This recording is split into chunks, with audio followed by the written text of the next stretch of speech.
So is there any evidence that things fathers do influence the baby as it grows up? Absolutely. I mean, I would say a limitation of my research is that I've only focused on moms for the most part. But there are a lot of people doing really interesting work with dads. So there's a lot of different ways in which dads can be influencing offspring development. One thing we know is that in sperm, men aren't only contributing DNA. Really? They're also contributing other factors in the sperm that can actually potentially also influence offspring development. Like what? They're very small. They're little, MicroRNAs, I think, are in there that can influence development. Again, I haven't studied dads as much, but that's one pathway. Another way, of course, is postnatally in terms of paternal care, right, and paternal interaction with their children. And so my colleague Lee Gettler has done a lot of really important and interesting work looking at paternal care and how fathers can actually respond physiologically to becoming fathers and interacting with their children. And it's pretty clear that for children, any care they're receiving is going to be influencing their biology, whether it's from their moms or their dads or anyone else. So we talked a little about how early nutrition and early stress can influence development. Are there any other factors that might influence development? Absolutely. So as one example, exposure to pollutants could obviously impact individual development.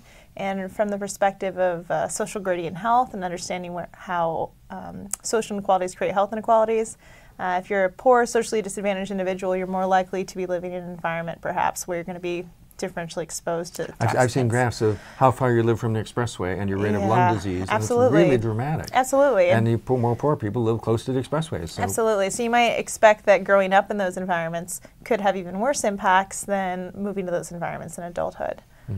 So because the pollutants early in life might influence how your body responds to all kinds of things? Or? Absolutely, yeah. So pollutants could, for example, influence epigenetic marks, right, which are going to influence potentially gene expression and your actual biology. So there's a lot of different ways that they could affect it. So there's been a lot in the news recently about a town very close to where I grew up in Flint, Michigan, and lead. How about lead affecting development?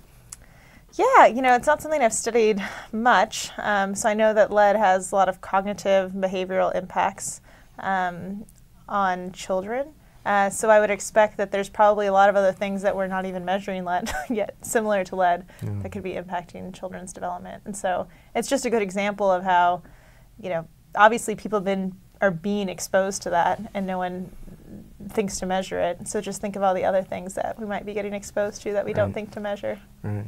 I think in some towns they're requiring all kids to get lead measures, which is a good thing. And they're discovering a lot of kids have lead poisoning who didn't know it, even in relatively good neighborhoods. So it's bad stuff. Good we got it out of the gasoline.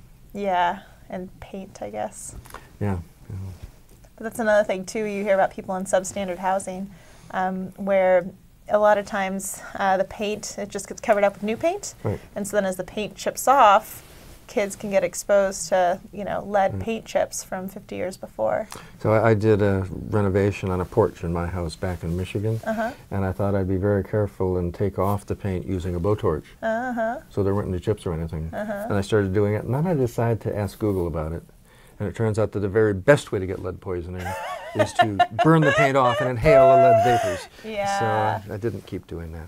Yeah, fair enough. Actually, asbestos too. Leave it alone. Right? Yeah. Well, there's asbestos in you know, mid-century old houses. Asbestos wrapped around your ductwork. Asbestos tiles. It's everywhere. As long as you leave it alone, it's okay. But sure, don't mess with it.